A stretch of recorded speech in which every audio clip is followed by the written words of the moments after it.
똑같이 여러 내린 하시는 것들의 관심, 관리 이런 것들을 다 반영하는 것으로 생각합니다. 우리 모두 목도하고 또 지금도 국채화 통제 등에서 현장의 일들이 또 진행되고 있고 또 언론을 통해서도 많이 밝혀지고 있는 그런 이슈에 관한 논의죠.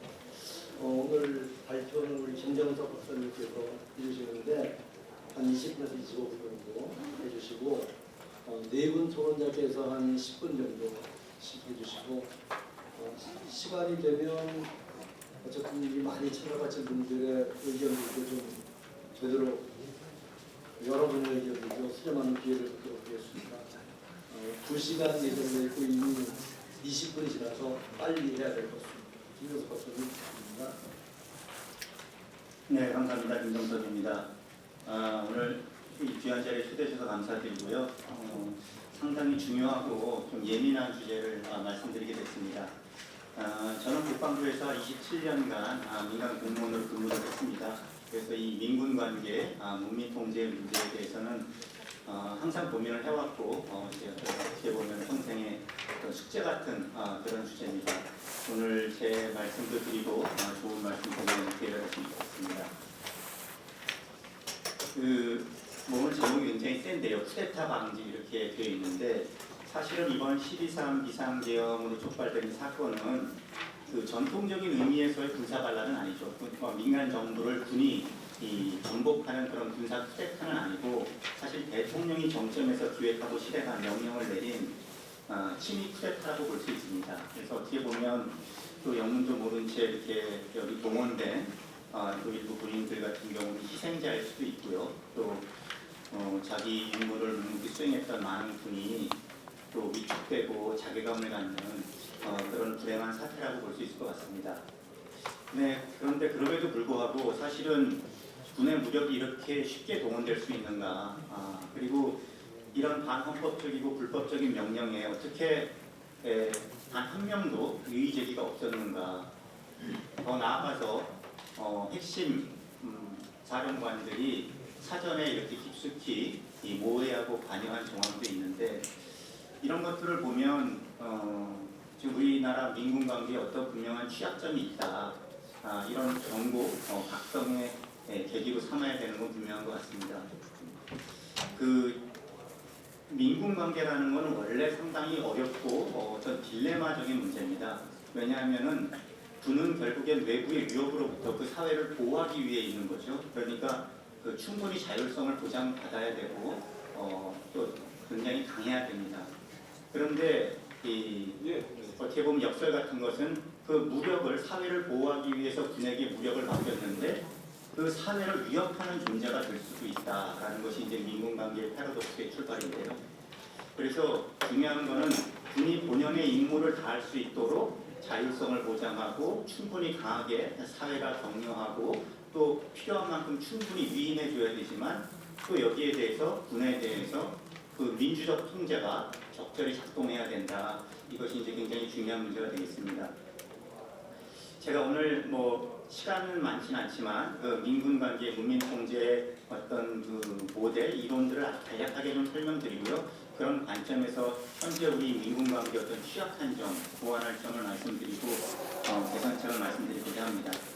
그리고 오늘 주제는 이런 쿠데타 방지지만 사실 조금 더 나가면 문민 통제 제1차적 과제는 쿠데타 방지지만 더 성숙한 민주주의 국가에서는 국방 정책에 대한 이 사회의 민주적 통제가 그 다음 과제거든요. 그래서 그런 것까지 조금 포괄해서 말씀드리게 될 것 같습니다. 제가 오늘 발제문 준비했지만 이거에 따르지 않고요. 좀 시간 관계상 생략하는 부분도 꽤 있고 또 여기는 없지만 드릴 말씀도 있습니다. 먼저 이제 문민 통제 이론 제가 간단하게만 말씀드리면요. 크게 이제 네 가지만 오늘 소개해 드릴 텐데 본인 대리인 모델이라는 게 있습니다. 그러니까 이 본인 대리인이라는 것은 사회생활의 많은 부분이 일종의 이제 계약 관계로 보는 건데요. 본인이 주인인데 주인으로서 모든 일을 다 할 수 없기 때문에 어떤 전문가 집단한테 어떤 일을 맡기는 거죠. 대리인에게. 민군 관계도 일종의 그렇게 볼 수 있다는 거죠. 환자가 의사를 찾아갈 때 환자는 본인이고 의사는 대리인인데 이런 것들입니다. 그런데 이제 민군 관계도 그렇게 파악했을 때 항상 본인 대리인 모델에서 문제되는 거는 그 목표는 똑같습니다. 그게 뭐 의사가 됐든 환자가 됐든 국민이 됐든 군이 됐든 그 목표는 같죠. 그러니까 민군 관계에서는 외부 위협으로부터 사회를 보호하는 것, 그 목표는 동일한데 문제는 그 목표를 달성하기 위해서 얼마나 비용을 치를 것인가, 얼마나 위험을 감수할 것인가, 그 방법론에 대해서는 군과 민이 그 선호가 다를 수 있다는 겁니다. 그건 여러분들 충분히 아마 이해하실 겁니다. 그렇기 때문에 이 문제를 사회를 보호하는 그 임무 수행을 무조건 군에다가 무조건적 위임을 통해서 맡겨놓을 수도 없고, 그렇게 되면 어떤 일이 벌어지느냐, 군이 임무 수행을 위해서 사회 여러 문제를 영향을 미치고 사회의 성격까지 규정하는 그런 결과가 됩니다. 예를 들어 국방비를 한없이 쓰고 싶어하고, 또 청년들의 군 복무 기간을 1년 6개월은 너무 모자르고 한 2년 3년 되어야 된다고 결정할 수도 있고, 이런 것들이 모두 그 사회에 깊은 영향을 미치는 거기 때문에 무조건 군에만 군사 정책이지만, 국방 정책이지만 위임할 수는 없는 것이고요. 반대로 너무 깊숙하게 관여하고 민이 군사 문제에 대해서, 그럴 경우에는 소위 역선택이라는 문제가 발생합니다. 사회의 입맛에 맞는 군인들만 나올 수도 있고요. 군은 어떤 밀리터리 마인드를 가져야 되는데 군에 너무나 지나친 어떤 민주적인 가치가 투영될 수도 있고, 그래서 결과적으로 군이 자신의 임무를 수행하는데 장애가 되는 그런 결과도 초래할 수 있기 때문에, 사실 문민통계에서 가장 중요한 것은 위임과 감독의 균형, 적절한 균형, 이 문제가 될 겁니다. 이 문제는 이 얼마나 위임과 감독이 잘 균형 잡혀 있는가는 이따가 제가 진단하면서 한번 말씀드려 보겠습니다. 두 번째는 여러분들 잘 아실 겁니다. 헌팅턴의 전문 직업주의. 헌팅턴은 군도 의사나 변호사처럼 굉장히 전문화된 전문 집단이라고 봤습니다. 그래서 바람직한 민군 관계는 객관적 문민 통제라고 해서 사회가 그 군의 전문성, 자율성을 최대한 존중해줘야 된다. 민이 함부로 개입하지 말아야 될 영역이 있다. 그런 역할 분담을 강조하는 그런 민군 관계 모델을 제시를 했죠. 이렇게 객관적 문민 통제에서 군이 존중받으면, 그런 군은 자신의 자율성을 존중받기 때문에 민간의 정치를 넘보지 않고 자연스러운 정상적인 민군 관계가 확립된다고 봤던 겁니다. 그 반대 개념이 주관적 문민 통제라는 거죠. 이거는 군의 전문성, 자율성을 중시하지 않고 존중하지 않고 정치가 지나치게 개입함으로써 군의 어떤 그 본연의 임무 수행에도 제약을 받고, 또 군이 굉장히 정치를 넘보고 이런 이제 폐해가 있는 주관적 문민 통제를 얘기한 것 같습니다. 이 부분도 이따가 한번 제가 진단할 때 적용해 보려고 하고요.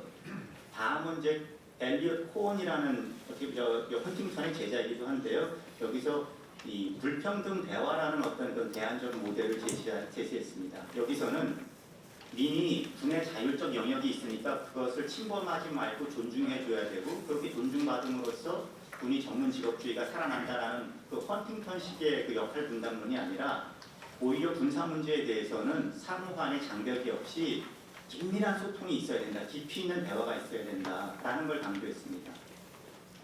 근데 여기서 불평등 대화라고 한 거는, 대화는 굉장히 깊이 있게 소통이 이루어져야 되지만 마지막 종국적인 의사결정은 문민에게 있기 때문에 그 성격은 불평등하다고 봤던 겁니다.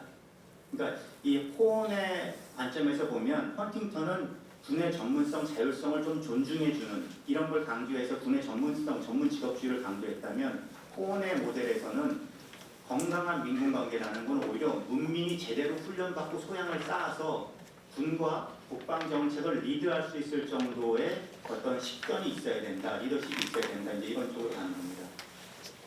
마지막은 제도주의입니다. 제도주의라는 건 뭐냐면 조직 내 어떤 규칙, 절차, 정체성 이런 걸 규정하는 것이 제도인데, 이 제도가 있으면 그 개인의 그 조직 속에 속한 개인의 행동과 정체성 모든 것을 규율하게 된다는 거죠. 그래서 민군 관계에 있어서도 이런 제도의 역할이 굉장히 중요한데, 특히나 의회와 국방부의 역할이 중요하다고 보는 겁니다. 의회는 제가 좀 이따 설명드리고, 여기서 국방부만 먼저 간단히 설명드리면, 저도 국방부 출신이니까 이제 많이 고민을 했었는데, 국방부의 역사는 생각보다 그렇게 오래되지 않습니다. 2차 세계대전 이후에 미국에서 처음 만들어집니다. 그전에는 국방부가 없이 이 정치 권력이 군을 관리했죠. 그러다 2차 대전 끝나고 군에 대한 민족 통제를 좀 더 효과적으로 하기 위해서 국방부라는 조직을 만들었거든요. 국방부라는 조직이 성격이 뭐냐면 선출된 국민, 선출된 정치 권력과 군을 중간에서 매개하는 그런 존재로서 국방부를 위치시켰다는 겁니다. 그러니까 이게 뭐냐면 국방부가 만들어졌다는 뜻은 군이 내각의 밑으로 들어온다. 행정부의 밑에 위치시킨다라는 그런 의미가 있습니다.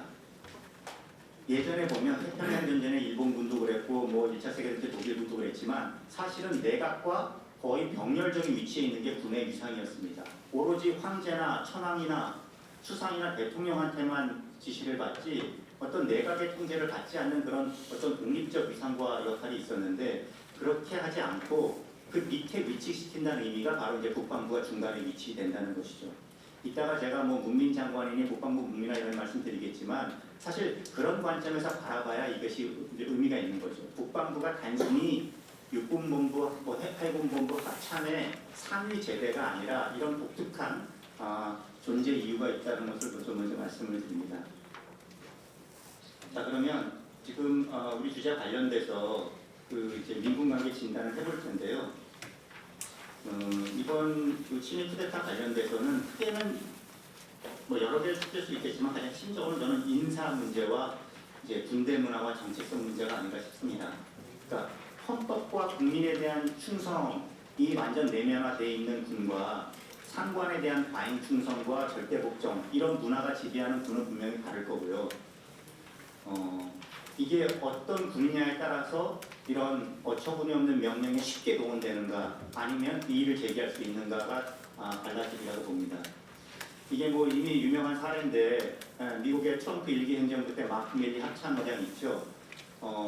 합참의장 같은 트럼프 대통령이 그 당시 백악관에 그 12대가 몰리니까 그것을 그 군대 동원을 명령했는데 그때 밀리 합참의장이 그걸 거부합니다. 대통령의 명령을.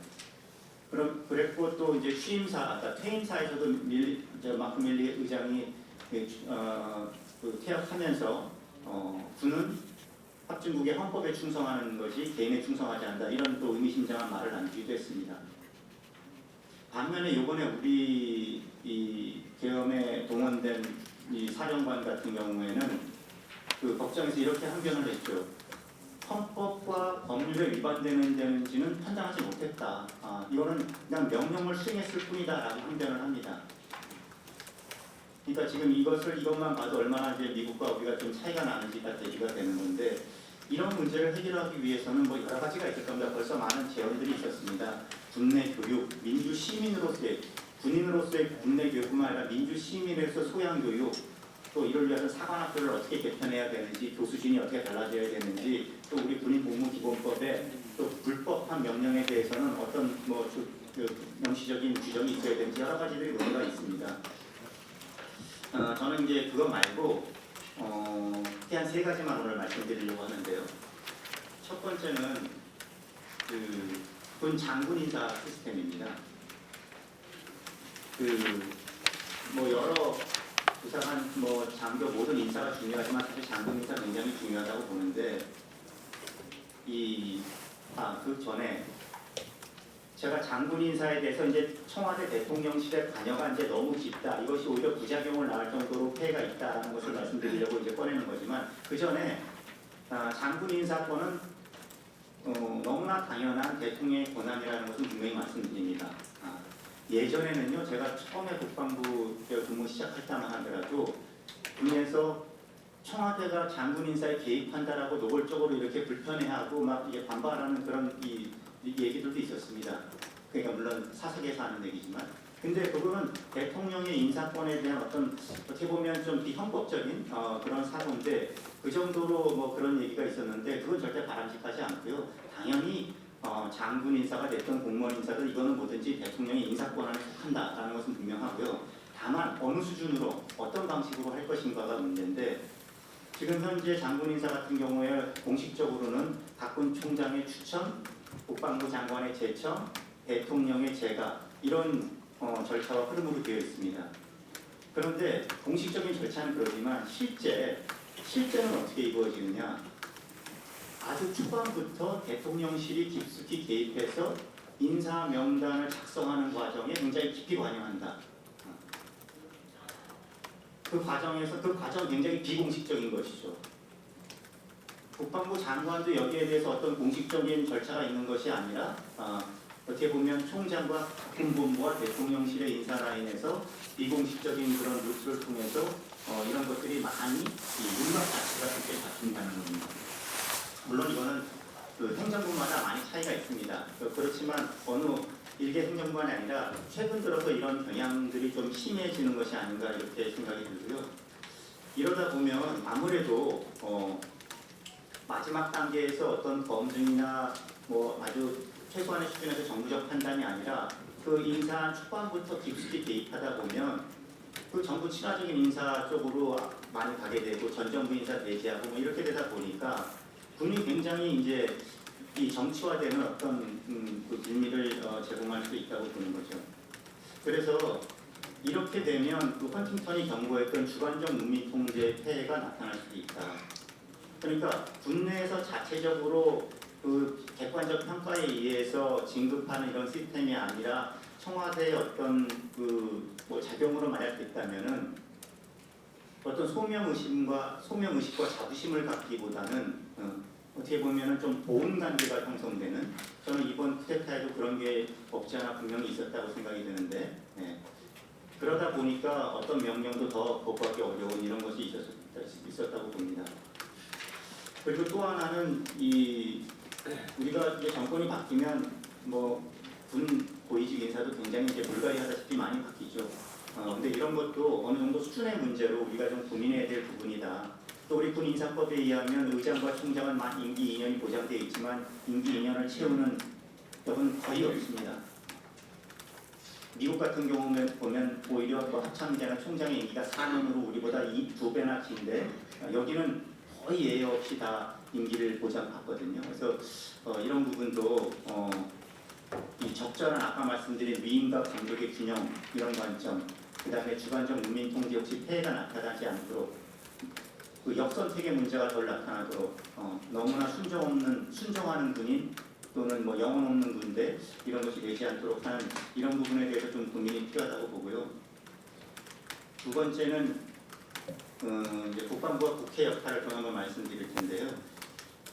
국방부 역할과 위상은 많이 강화됐습니다. 예전 아주 옛날에 비하면 뭐 육군 총장이 더 위세가 더 센 적도 있었는데 국방부가 뭐 조직 예산 이런 거 관련돼서 지금 확고한 역할 위상을 이제 확보하고 있다고 보는데 아직은 좀 그 미흡한 점이 꽤 있죠. 한 세 가지만 말씀드리려고 그러는데 역시나 많이 얘기되는 문민장관의 문제입니다. 많이들 얘기하시지만 이것을 아까 말씀드린 국방부의 그 존재 이유와 연결시켜서 보면 국방부라는 존재 이유, 탄생 배경 자체가 선출 권력과 군을 연결시켜주는 것이거든요. 그 중간에 있는 거죠. 그래서 군을 효과적으로 통제하고 각군 간의 경쟁을 잘 조정 통합해서 절대적인 국방력이 극대화되도록 하고 이 국가적인 국가 안보 전략과 군사 전략을 잘 조정 통합하고 이런 역할을 하는 국방부의 역할인데 그것을 특정 군의 장군 출신이 와서 한다는 것은 이래서 좀 맞지 않는 면이 있다. 그리고 예비역 장군이 오다 보니까 이런 문제도 있습니다.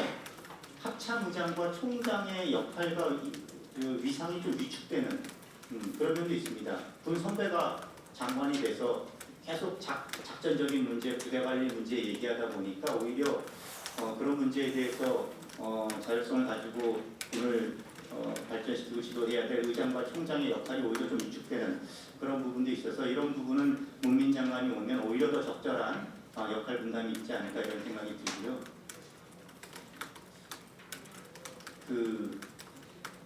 이건 또 어떻게 보면 사소하다고 느낄 수 있는데 제가 국방부 차관의 서열 구조 한번 말씀드리려고 합니다.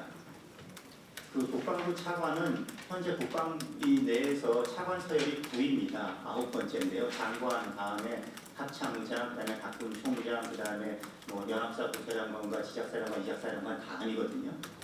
이 서열은 의전 서열일 뿐이기 때문에 직무 권한과는 사실은 상관없는 겁니다. 근데 그럼에도 불구하고 이게 서열이라는 게 우리의 사고와 퍼셉션에 영향을 미쳐 생각보다 저는 또 중요하다고 좀 느껴지는데요. 이게 차관이 서열이 9이다. 뭐 그래서 이게 삼성 장군의 그런 위상이다 이렇게 생각하는 이제 국내 의식들이 좀 인식이 있는데 여기 뭐 명백하게 규정된 건 없습니다. 이거는 그 군 예식령이라고 있는데 거기에 예포 발사수가 있는데요. 그게 차관에 대응하는 것이 이제 삼성 장군 수준이기 때문에 지금 그렇게 되어 있는데 근데 이게 왜 문제가 되느냐? 이게 아까 말씀드린 국방부 존재 이야기도 연결되고 특히나 평시도 그렇지만 전시 문제가 되는데 전시가 되면 지금 우리 김창호 국방차관 뭐 잘하고 계신다고 생각이 들어요. 그런데 군령 군령을 이젠 장관 직무대행으로서 군을 전체적으로 지도해야 되는데 이게 그렇게 안 받아들여진다는 거죠. 어떻게 의장 입장에서 내가 어떻게 차관의 지휘를 받아? 제가 이 멘트는 제가 옛날 과장 시절 때 그때 현직 의장님한테 직접 들었던 말입니다. 그때 뭐 검토하다가 아니 그때도 제가 말씀드렸죠. 의장님 차관의 지휘를 받으시는 게 아니라 장관 직무대행의 지휘를 받으시게 되는 겁니다. 그런데 이게 정서적으로 수정이 잘 안 됩니다.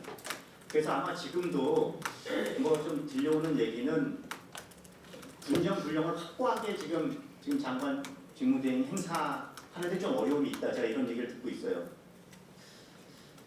그래서 이런 문제는 사실 중요한 문제고 이게 아까 말씀드린 대로 그러니까 미국 같은 경우에 보면 당연히 국방부 부장관이 서열 2위입니다. 합참의장보다 서열이 높고 또 심지어 펜타곤의 그 차관보들 민간 차관보들이 각종 참모총장보다 서열이 높게 되어 있습니다. 근데 이게 뭐 왜 군의 서열을 낮추고 뭐 의전을 낮추고 이런 문제가 아니라 무력을 보유했기 때문에 군이 민주주의 국가에서는 의도적으로 이렇게 설정을 한다는 거죠. 이게 그런 차원에서 우리도 한번 보여줄 필요가 있고 이게 전평시에 국방부가 군을 지도 감독하는 데 있어서 위상을 확보하는 차원에서 이 문제도 제가 한번 말씀드렸고요. 또 이제 국방부 문민화 얘기도 이제 항상 나오는 얘기인데요. 국방부 공무원 비율이 지금 현역 때 공무원 비율이 공무원이 70%입니다. 잘 모르시는 분은 그렇게 많았나 이렇게 느끼실 겁니다. 예전엔 이 정도는 아니었는데 이제 노무현 정부 때 국방개혁하면서 각 직급별로 70%가 되도록 법제화를 만들어놨기 때문에 지금 상당한 사실은 좀 발전이 있었는데 근데 사실 조금 내용을 들여다보면은 실질적 문민화 수준에는 많이 미흡한 것이 사실입니다. 그러니까 여기서 말하는 70% 문민 비율에는 예비역들도 다 포함되어 있습니다. 국방부의 예비역 장교들이 많이 들어가 있기 때문에 그것이 포함된 숫자라는 거고요. 그것을 뺄 경우에는 사실은 뭐 50% 정도 되고요. 또 특히나 이제 조금 아쉬운 건 뭐냐면 국방부에도 뭐 여러 보직들이 있지만 핵심 직위들이 있지 않습니까? 뭐 정책이라든지 인사, 전력 증강 이런 거는 아직도 현역이나 예비역, 장성, 장교들이 지금 맡고 있다. 또 하나는 뭐 여기 육군 많이 계시겠지만 육방부라는 말을 또 가끔 듣죠. 국방부가 육군 출신들이 굉장히 그 군 내에서 예비역 장교 출신들 중에서도 육군이 뭐 거의 이 대다수를 차지할 정도의 지금 그런 상황이죠. 국방부 국장 그 이제 현역 예비역 자리가 지금 9개가 있는데 그 중에 딱 하나만 지금 해군은 딱 하나고요. 나머지 다 육군 출신이 하고 있고요. 공군은 아예 없습니다. 이런 문제가 있는데 이게 국방부의 왜 공무원들이 이렇게 주도적 역할을 해야 되느냐 이게 아까 얘기한 국방부의 어떤 그런 위상과 역할 육해공군의 어떤 이해관계를 좀 벗어나서 국민의 관점에서 이제 국방 정책을 수립하고 이렇게 하는 데에서는 아무래도 군 출신보다는 공무원이 더 적합하다라는 차원에서 말씀드리는 겁니다. 그러니까 제가 이제 우리 후배들한테 항상 얘기하는 게 문민 통제라 그랬을 때 거기에 문민에는 국방부 공무원은 들어가지 않는 겁니다. 군이나 공무원이나 똑같은 그 문민 통제의 어떤 그 지도 감독을 받는 위치에 있는 그런 수준이지 국방부 공무원이 그 통제에 있어서의 어떤 주체는 아니라는 건 좀 분명하게 하면서 다만 민주적 군에 대한 국방 정책에 대한 민주적 통제에서 좀 더 적합한 도구로서 군보다는 민간 공무원이 맞다라는 차원에서 이제 국방부 문민화가 있다라는 말씀드리고요.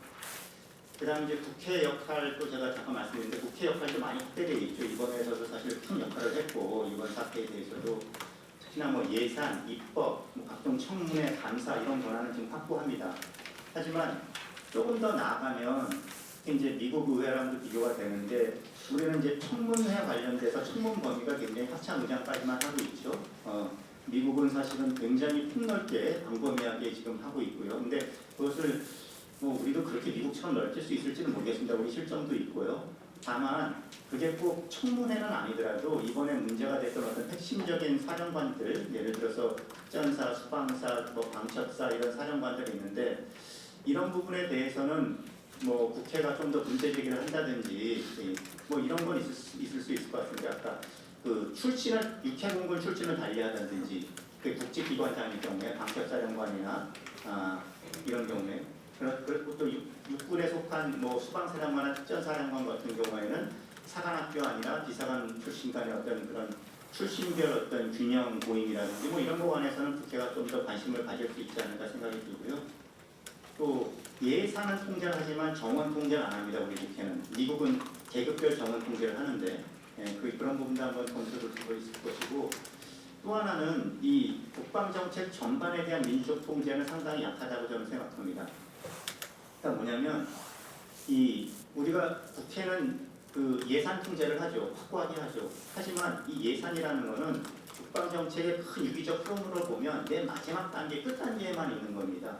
맨 위에 군사전략, 그래서 거기서부터 군사력 소요가 노출되고 군구조는 어떻게 하고 그것이 중기계획으로 모아지고 마지막 단년도 예산이 오는 건데 국회는 오로지 마지막 단계 예산만 통제하다 보니까 이 흐름 속에서의 어떤 책임 있는 통제 관리가 잘 되지 않는 이런 측면이 있어서 전 이거는 오히려 이제 헌팅턴식 사고를 좀 극복해야 되는 문제인데 명확하게 예산은 민간이 통제해야 될 영역이고 나머지는 군이 할 영역이고 이런 장벽과 경계를 설정하기보다는 그 전반에 대해서 아까 엘레폰이 얘기했듯이 깊이 있는 대화가 소통이 이루어질 정도로 그런 민주적 통제가 좀 작동해야 된다. 그런 것이 예산처럼 하나하나의 승인권과 통제권은 아니겠지만 최소한 보고를 의무화한다든지 이런 여러 가지 장치를 통해서 의회가 국방 문제에 대한 어떤 민주적 통제를 좀 강화할 필요가 있겠다 싶고요.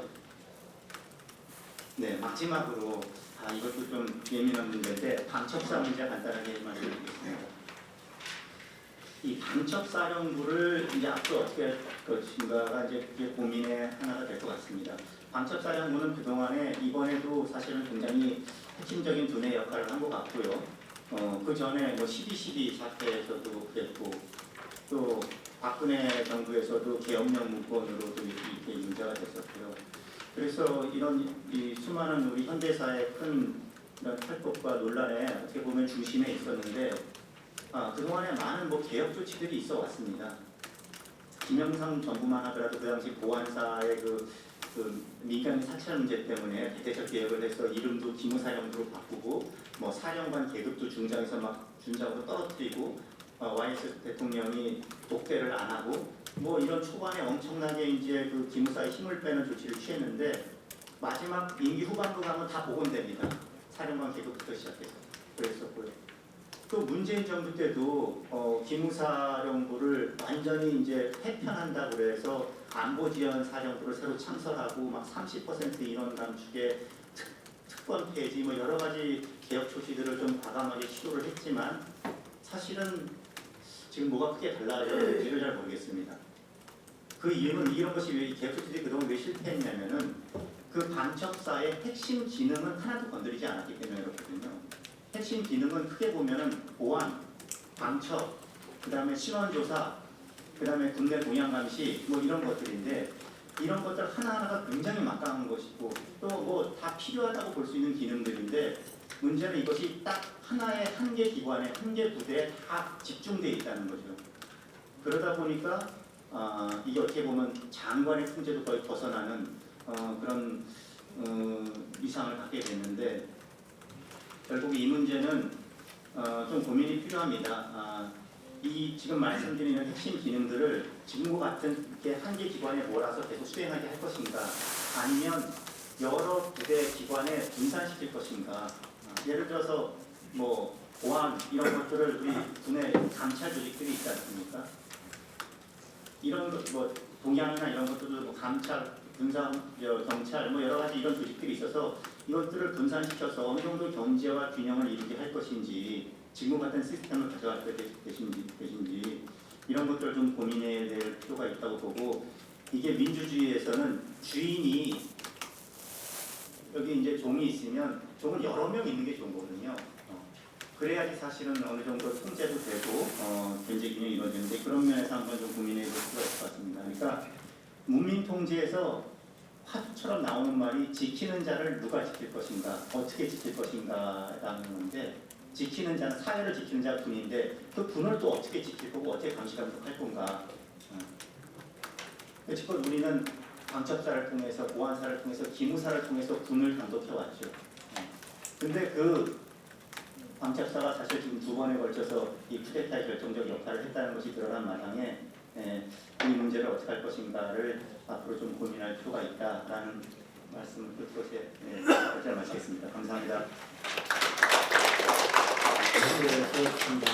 우리 김정석 박사님은 국방부에서 기획감시실장까지 오랫동안 하셨고 또 옛날 청와대 NSC에도 근무해서 이론과 그 실질적인 상황들을 많이 아시는 분이라서 민감한 이슈들을 잘 제기하신 것 같습니다.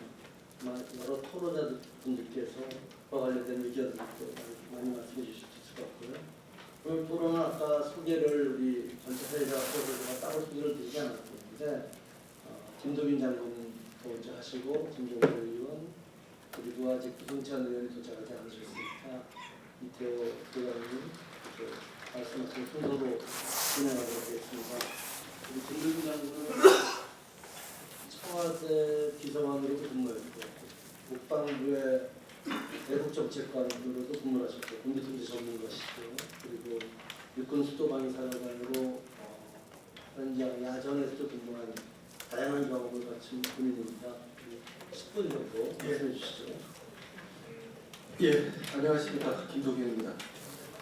워낙 또 우리 김정석 박사께서 그 조목조목 정교하게 정리를 잘 해주셔서 아마 큰 토대는 이제 잡혔습니다. 저는 방금 말씀하신 것처럼 또 군에 그 40여 년 근무한 사람으로서 수위를 좀 낮춰서 그럼 어떻게 할 것인가 이 문제에 대해서 조금 제 소견을 좀 드리겠습니다. 그 말씀을 드리기 전에 이 12.3 친위 군사 쿠데타를 어떻게 평가할 것인가 다들 그 비슷한 평가에 대한 공감대는 가지고 있겠지만 제가 한 번 더 그 평가를 하고 그리고 강론으로 들어갈 수 있도록 하겠습니다. 우선 이 12.3 친위 군사 쿠데타는 아마 이 내란 수계의 윤석열과 김용현 그리고 그 잔당들에 의해서 자행된 초유의 반헌법적 매국행위고 또 국민들의 인권을 무린한 대국민 배신행위다. 우선 이렇게 그 정리를 할 수가 있습니다. 그리고 12.12 쿠데타 이후 45년 동안 정말 그 12.12 망령에서 벗어나려고 부단히 노력했던 우리 장병들의 그 노력을 하루아침에 무너뜨린 결코 용서할 수 없는 행위가 자행됐다. 이렇게 또 말씀드리고요. 자, 그러면 앞으로 어떻게 막을 것인가? 우선은 이 친위 쿠데타에 동조한 인원, 조직에 대한 엄정한 법적 책임이 엄혹하게 가해져야 되고 또 우리 군은 다시 국민들의 신뢰와 지지를 받기 위해서는 재창군 수준으로 다시 시작해야 됩니다. 그 시간이 얼마나 걸릴지는 모르겠지만 하여튼 이제부터 다시 시작하지 않으면 또다시 이 쿠데타의 재발을 방지하기 어렵지 않겠냐 하는 이 평가를 먼저 드리고 말씀을 좀 드리겠습니다. 자, 그러면 군 쿠데타를 방지하기 위한 그 방안들은 어떤 게 있을 것인가? 아마 과거에 군생활 하신 분들은 기억하실 겁니다. 과거 적으로부터 작전 지역을 침투당하거나 이랬을 때 그 해당 부대를 몸조리 들어서 후방으로 빼서 부대를 재배치하는 그런 사례들도 많이 있었습니다. 자, 우선적으로 해야 될 것은 이번 12.3 이 쿠데타 이 내란에 참여한 부대들에 대한 조치가 어떤 식으로든지 이루어져야 된다. 그래서 그것들을 보면 우선은 지금 우리 군에 뭐 특히 이제 수방사에 예속되어 있으면서 경호처에 배속 또는 작전 그게 관련 근거도 아주 불분명합니다. 과거 그 70년대 초반에 군사정권 시절에 어설프게 만들어진 것이 근거인 양 지금까지 사실은 내려오고 있어서 엄밀하게 따지면 이 관련 근거를 저도 25개월 수방사령관 했지만 이 문제를 정확하게 찾지 못했습니다. 그럼에도 불구하고 현실은 우리 군의 그 정상적인 부대들을 경호처에 배속인이 작전 통제니 하는 그런 형태로 사실은 정부 경호처의 부대로 활용토록 지금 하고 있는데 이 부대들에 대한 원대 복귀가 우선 빠른 시간 내에 이루어져야 되겠다. 예를 들면 55 경비단이나 33 군사경찰대, 또 90 통신단, 828 방첩대나 이런 경호처에 지금 작전 통제된 부대들은 원대 복귀하는 조치가 우선적으로 좀 이루어져야 되겠다. 그 다음에 아까 우리 김병석 박사님도 말씀하셨지만 방첩사령부 문제. 이제는 자고 우면할 시기는 지났다고 생각합니다. 과거 12.12 사태 또 박근혜 정부 시절 이 사례들의 중심에 누가 있었는지 우리 국민들이 명확하게 알고 있어요.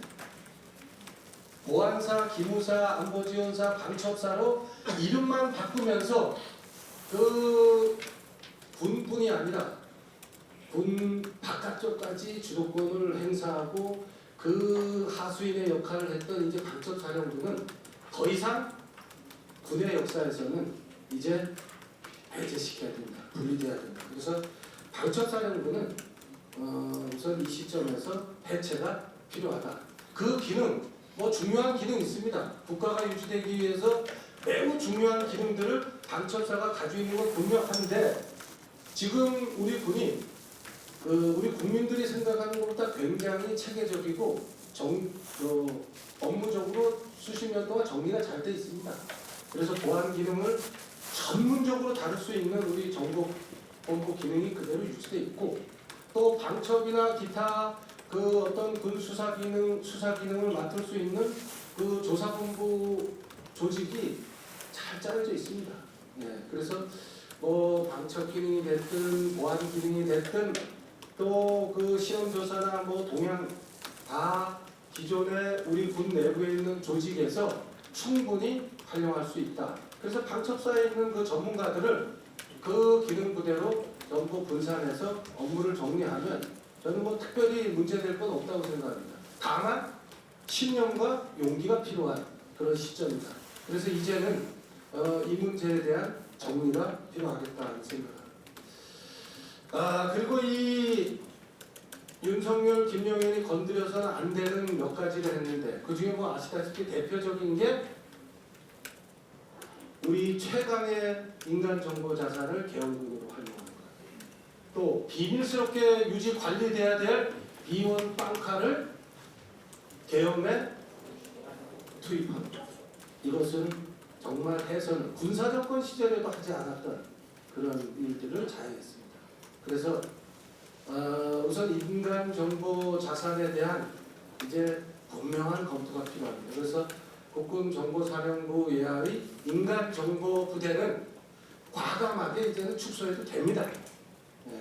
그래서 원래 기능인 그 영상정보나 계기정보 중심으로 임무 편성을 하고 인간정보와 관련된 부분은 과감하게 축소되어줘야 됩니다. 그리고 과거부터 계속 계엄 쿠데타의 중심에 있던 수방사, 특전사 이제는 군 구조 그 작업을 통해서 정리가 돼야 됩니다. 그래서 수방사는 우선 수도자 들어가는 우리 군단급 제대가 두 개가 있습니다. 수방사하고 수도군단입니다. 또 그 인접성이나 작전 지역의 형태가 많이 중첩됩니다. 그래서 지금 그 수도군단 지역으로 수방사를 통합해서 그 필요합니다. 그리고 군 구조 차원에서도 그게 적절합니다. 그래서 같은 수도권 사령부와 같은 부분으로 우선 수방사는 통합하는 것이 적절하겠다. 그리고 특전사는 나름대로 이 수도권에 대한 대테러 작전 중요합니다. 그럼에도 불구하고 이 특전 여단들, 수도권 서울 지역에 배치되어 있는 특전 여단들의 재배치는 빠른 시간 내에 검토가 필요하다. 그래서 수방사 특전사에 대한 구조 개편은 하여튼 조기에 출발을 시작을 해야 되겠다 하는 생각을 합니다. 그리고 앞으로 이 12.3 이 내란에 참여한 해당 부대의 지휘관들 또 해당 부대의 주요 지휘자에 대한 보직 신중하게 이제 검토를 해야 될 시점이다.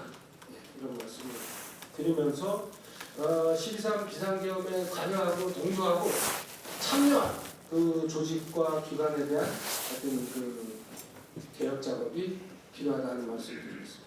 그리고 두 번째로 아까도 이제 나왔지만 정말 이 어마어마한 초유의 사건에 그 누구도 항명할 수 없었는가?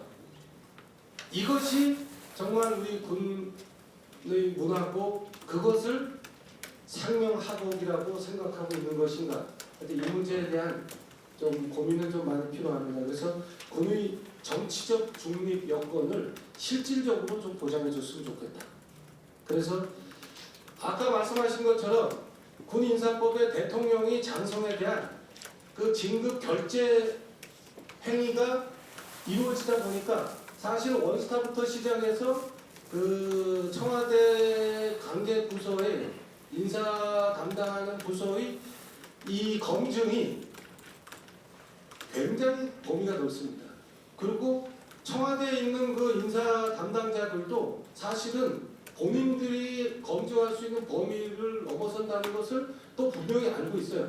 그래서 이런 어떤 현실적인 문제들까지 고려하면 이제는 투스타 이하 장군에 대해서는 국방부 장관 각군 총장에게 인사권을 조정해야 될 것이다.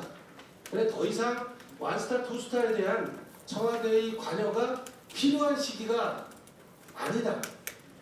다만 삼성 이상은 아마 현재와 같이 대통령의 그 어떤 그 결재 검증 권한이 유지되어야 될 것이다. 그러면서 삼성 이상 주요 부서장, 합참의장, 각군총장, 뭐 해병대 사령관 이런 인원들에 대한 보직, 즉 임기, 법적으로 정해진 임기가 정상적으로 보장되어야 된다. 저는 윤석열 정부가 출범해서 첫 번째 한 대장 인사에서 사실 깜짝 놀랐습니다.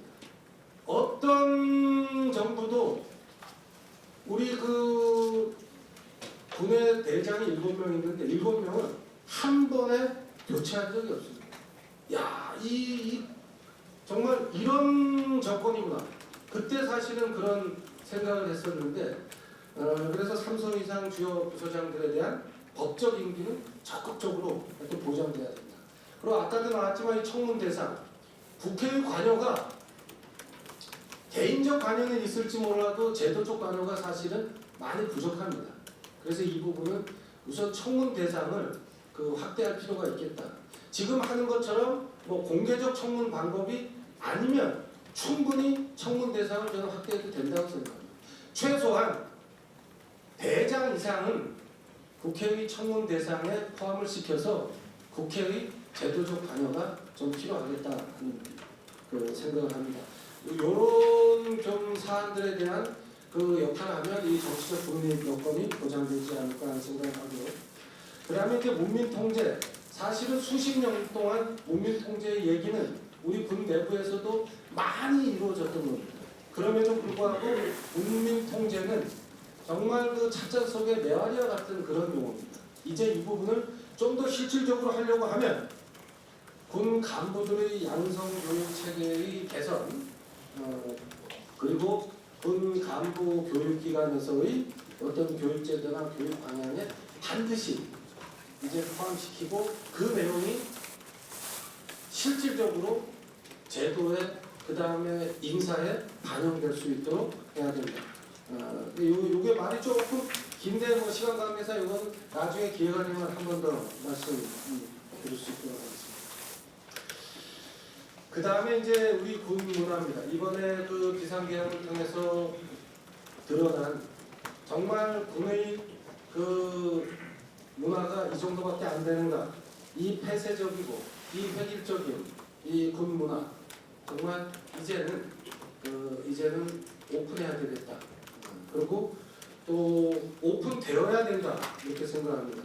즉 그렇지 않으면 법치 위에 존재하는 이 지휘권 행사의 관행을 막을 수가 없습니다. 그래서 사관학교에서도 그 외부 군사적 전문가들을 이제 포함을 시켜야 되고 군 내부에도 이제 공무원 비율이 늘어난 것처럼 일반직 공무원이나 또는 외부 민간 전문가들이 군의 기능 안에 들어와서 그 임무와 역할을 수행할 수 있도록 많은 부분 개방형으로 이제는 바꾸지 않으면 이 폐쇄적이고 이 획일적으로 작동되는 이 문화를 물리적으로 교체하기 어려울 것이다. 그리고 이제 또 한 가지 사실 군만 가지고 있는 특성 중에 하나가 이 예비역 문제입니다. 어느 조직과 기관이 이렇게 예비역들이 현역 집단에 관여하고 참견하고 하며 인사에까지 관여하는 이 정말 알면서도 모른 척하고 있는 이 부조리를 이제는 끊어야 된다. 그래서 이 예비역 단체하고 연결되어 있는 이 군 어떤 그 구조적 문제들을 이제는 의도적으로 설사 우리 평생을 나라를 위해서 그 시간을 보내신 분들이 다소 섭섭하더라도 이제는 이 고리를 끊지 않으면 지금 우리 국민들이 보고 있는 예비역 단체의 폐해들 그대로 또 유지된다 하는 말씀을 소변론으로 내리면서 죄송합니다. 김기민님께서 이번 신입격파의 성격부터 필요한 조치상 관련된 부대들의 대체를 포함한 현실적인 그런 대안들을 많이 지시해 주셨습니다. 얼마나 그동안 하고 싶은 얘기들이 많았기 때문에 박수 한번 다시 쳐주시죠. 다음은 이 김종대 전 의원께 말씀드리겠습니다. 잘 아시는 것처럼 민주당의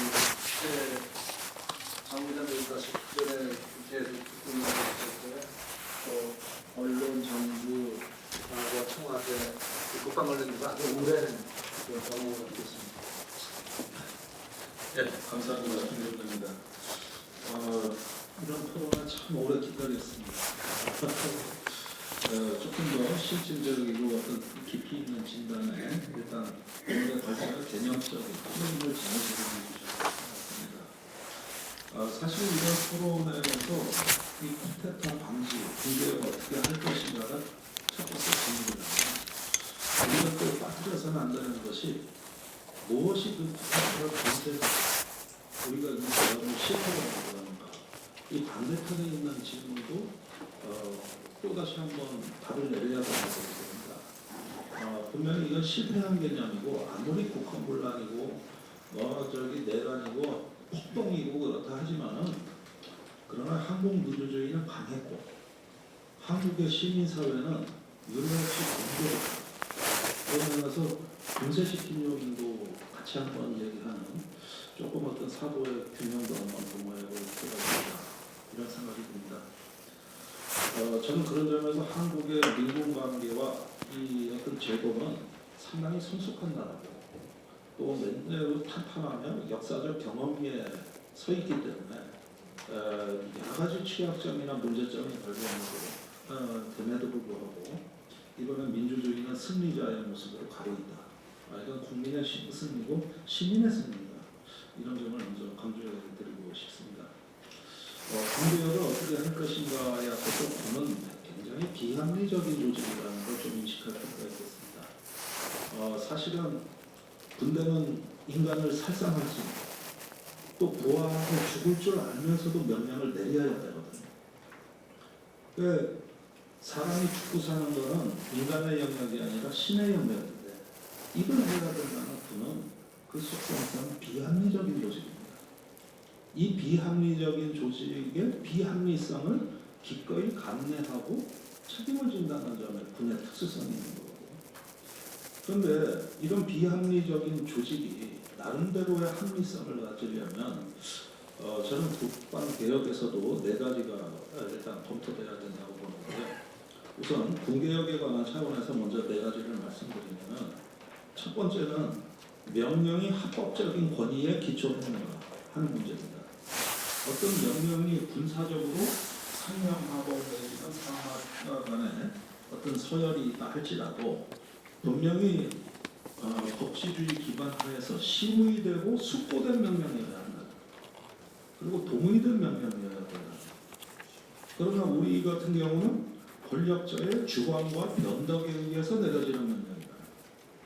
이게 어떤 제대로 군내 심의 기능이 있음에도 불구하고 군사 지도자들이 모여가지고 심의하고 숙고하도록 되어 있는데도 불구하고 지도자의 변덕과 주관과 충동에 의해서 명령이 내려지고 그것이 상관에 의해서 스피커로 증폭이 돼서 전파되고 있다는 구조입니다. 이것이 어떤 민주주의에 있어가지고 군의 민주적 운영이 있어가지고 가장 큰 지금 문제점으로 부각이 되고 있습니다. 이런 점에서 우리 군의 어떤 운영과 또 임무 수행에 있어가지고 어떤 법치의 정신을 더더욱 보양시키기 위해서 우선 첫번으로 평시 군사법원을 폐지하려고 제안을 합니다. 이것은 사실 진즉에 됐었어야 되는 사항이고 민간이 법으로서 군을 감독하고 견제할 수 있는 이런 체제가 돼야지 이번에 군내 사법 기능이 전부 개혁에 종사했습니다. 군대, 검찰, 군사, 경찰이 이번 쿠데타의 주력이었다. 이렇게 보면은 합법적인 명령의 권위를 확인할 방법이 없습니다. 그런 점에서 평시군사법원의 폐지, 그 다음에 민간으로 이관, 이 계획이 매우 중요하다는 걸 강조드립니다. 두 번째는 직업군인으로서의 전문성의 문제인데 평소에 훈련하고 숙지되지 않는 임무를 수행하게 되면 그 전문성은 거의 붕괴 직전에 이르게 되는데 이번에 개헌 사태가 바로 그렇습니다. 적어도 저는 국회에 출동한 개헌부는 군대가 아니라 군중위였다. 명령 지휘 체계가 다 혼란에 빠지고 부끄러워했다. 망설이고 혼란스럽고 불안한 가운데 폐업을 한 군대입니다. 이것이 전문성이 붕괴되는 거죠. 그러니까 직업군인이 투입돼야 되는 것은 자기의 전문 영역에 투입되는 거거든요. 그런데 이렇게 숙지되지 않은 인물을 갖다가 무리하게 투입을 함으로써 스스로 실패를 자인했을 뿐더러 더 나아가서는 어떤 군의 어떤 직업적 전문성이 오남용되고 결국은 실패로 귀결되게 됐다는 거. 그런 면에서 직업군인으로서의 전문성 이런 부분에 대해서 자신감이 완전히 붕괴됐다. 세 번째는 상하 간의 존중과 책임입니다. 이건 뭐냐면은 어떤 지휘관은 헌법재판소에 나가가지고 나는 전달만 했는데 부하들이 뭐 체포하라고 해석한 겁니다. 이렇게 얘기하는 지휘관이 있는가 하면 어떤 지휘관은 내가 다 책임을 지겠다. 부하들은 잘못 없다. 이렇게 얘기하는데 이건 뭐냐? 책임질 사람이 책임을 져야 조직과 부하는 살아납니다. 그런데 이걸 하부에 전가하고 의원 끌어내라고 한 적 없다. 국방부 장관이 문건을 작성했는가 보다. 그러니까 전부 다 그냥 권한을 행사하려고 하면서 책임을 질 시간이 되니까 전부 아래로 떠밀었어요. 이렇게 됨으로써 이게 군대가 내가 나의 목숨을 위탁할 수 있는 충성을 다해야 되는 권력이라는 게 이런 거구나.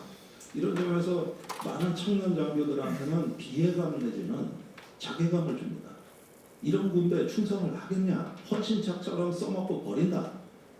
이것이 민낯이 드러남으로써 충성은커녕 더러워서 침을 뱉고 싶은 거다. 그러니까 여기서 상하 간의 존중과 책임이 설령 이런 내란 사태가 벌어졌다 하더라도 그 사후에 군인의 품격과 기본 자세가 지켜졌느냐, 이것 또한 엄중하게 물어야 됩니다. 책임지지 않는 지휘관을 통해 가지고 이 어떤 붕괴되는 어떤 그 명령 체계와 군 공동체가 말하자면은 어떤 그 붕괴되어 나가는 현상을 보면서 손자병법의 상하 동역자승, 그 집단이 지향하고 같이 책임을 지는 어떤 문화가 사라지게 될 때 이런 군대다가 안전 보장을 맡기면 저는 필연적으로 전쟁이 일어나면 진다고 봅니다.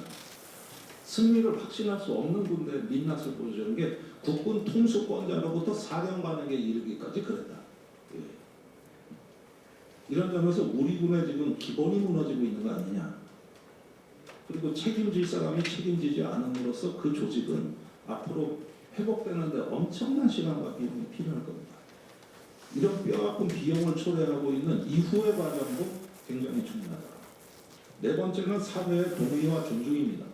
앞에서 얘기한 세 가지는 비합리적인 군 조직에 군인의 생명이고 핵심이라는 이런 가치가 지켜져야 군인으로서 누군가를 살상할 수 있고 파괴할 수도 있는 이 비합리 조직에서 그래도 자부심 가져가고 살아가는 거고, 내가 군인인 이 군복이 자랑스러운 건데 이게 지금 완전히 부정됐다는데 지금 국가안보의 현실이 심각한 거거든요.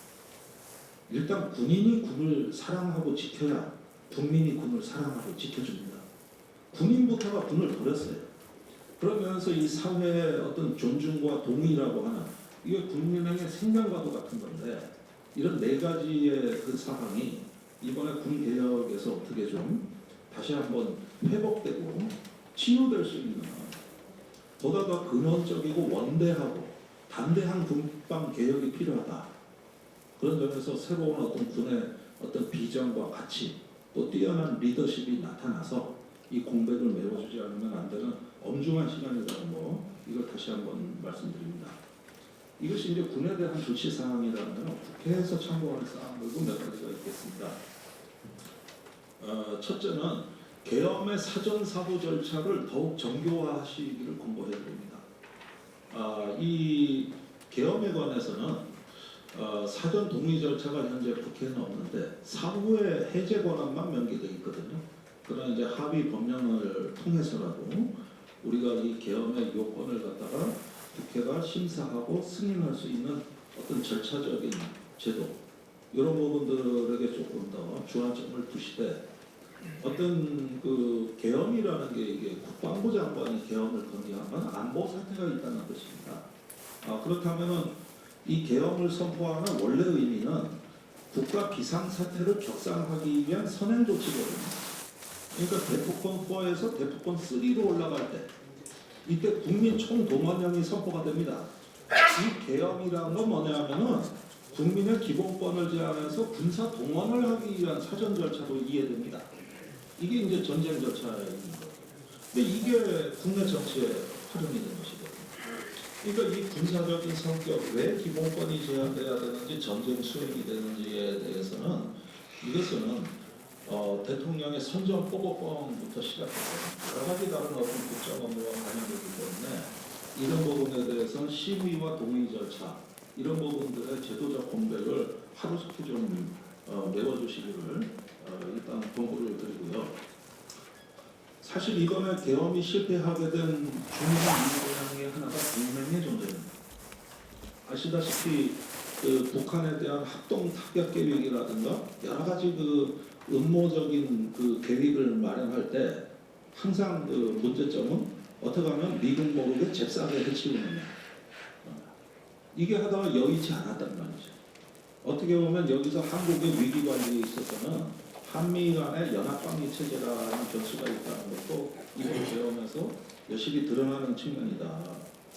그런 점에서 이제 이 사태의 어떤 국제적인 또 동맹 차원에서의 성격은 앞으로 좀 많은 어떤 진상규명, 수사가 진행되는 데 따라서 추후 규명 사항이라고 생각합니다. 마지막으로 군 운영에 있어가지고 개방성과 투명성, 민주성을 제공하기 위한 종합적인 계획을 성함하실 것을 권고드립니다.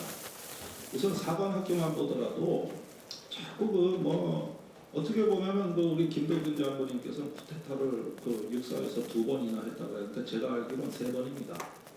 5.16, 12.12에 2번까지. 그 다음에 유사 쿠데타까지 하면 5번입니다. 그 전에 유신 쿠데타도 있고 저 부산 정치 파동도 있고 이런 걸 보면은 이것도 적게 잡은 겁니다. 그리고 87년에 또 계엄 5.2도 있었습니다. 이런 걸 보면은 어떻게 된 게 전 세계 한 개의 학교가 성공한 쿠데타 2번을 포함해가지고 5번 내지 7번의 쿠데타를 기획하는 것을 제가 보다 처음 봤어요. 그런데 일본 군국주의가 이제 패전 이후에 개멸되고 나서 이제 군국주의 청산할 때 제일 먼저 한 조치가 뭐냐면 일본 육군대학을 해체한 겁니다. 일본에서 태평양 전쟁을 포함해 전범, A급 전범 26명 중에 22명이 일본 육군대학 출신입니다. 이 학교를 놔두고는 군국주의 청산이 안 되는 거예요. 그래서 거의 60년 전통의 일본 육군대학이 해체되는 거죠. 그런데 우리는 그 뒤로 60년을 살아남아가지고 허구한날 쿠데타 내지는 어떤 비상사태 이게 이제 국가를 자기들이 책임진다는 어떤 선민의식에다가 엘리트주의로 뭉쳐있는 이것을 민주적이고 투명하고 개방적인 현대적 교육기관으로 하려면 상군사관학교는 통합이 돼야 되고 그래서 오히려 더 선진화될 수도 있는 거거든요. 네, 이런 부분들이 좀 강조됐으면 좋겠고 이것을 포함해서 어떤 군을 이제는 성숙한 문명국가 대한민국의 품격에 맞는 그 군으로의 재구조화할 수 있는 이런 어떤 종합적인 그 국방 개혁에 대해서는 차기 정부에서 대통령 직속으로 어떤 군을 다시 재구조화할 수 있는 어떤 특별위원회나 범국가적 기구를 만들어서 우리 군을 제자리로 돌려놓을 수 있는 이런 것들이 선거 당시에 공약으로라도 뭔가 좀 이 국방개혁에 대한 참신하고 찬란한 비전을 제시하는 걸 이번 대선 공관에서 적극적으로 제기하시리라. 그래서 더불어서 이제 어떤 국가의 외환 어떤 그 공모까지도 더불어 차단할 수 있는 평화와 군비 통제, 그 다음에 성숙한 군대로 갈 수 있는 외교안보 정책에 있어서의 정책 역량을 야당이 지금보다 가열층 좀 강화하셔서 여기에 좀 전력을 투구하는 리더십을 보여줄 때 국민들이 납득하고 이것이 이제 대안적인 어떤 그 노력이겠구나 하는 그런 어떤 만족스러운 경제에 이르게 될 것이다. 그래서 지난날 독재 정권 시대 권력은 국민을 군인화하려고 했습니다. 그러나 민주화 시대에는 군인을 국민화하는 겁니다. 그래서 이제는 그런 군대 이제 어떤 직업주의 군대로서 국민의 일원이고 또 국가 안보의 주체는 군대가 아니라 국민이라는 거. 군대는 전투를 하지만 전쟁은 국민이 하는 거거든요. 이런 점에서 이제 새로운 국민 안보 시대를 야당이 앞장서서 날아갈 수 있는 그런 어떤 원대한 개혁의 동력을 확보하시기 바랍니다. 끝으로 오늘 발제를 통해 가지고 다시 한번 이 민군관계의 어떤 그 좋은 개념과 프레임을 제공해 주신 훌륭한 발제 감사드립니다. 네, 이것으로 마치겠습니다. 김종대 의원께서 아주 조목조목 차분한 의자를 꺼내주셨고요. 나는 참여연대에서 올해 열심히 하신 이태호 교장님 10분 정도 김정수사님 문제 잘 들었습니다. 먼저 민군 관계 얘기해 주셨기 때문에 그게 자세하게 설명하기보다는 몇 가지 포인트를 추가로 제가 드리고 싶습니다. 어쨌든 그 유엔 안보리 결의 136이라는 게 있습니다. 공식적으로는 이제 외교, 안보, 국방 정책 결정 과정이나 집행 과정, 나아가서 이것을 위한 교섭이나 협상 과정에 여성의 참여를 남성과 동등하게 하라는 내용인데요.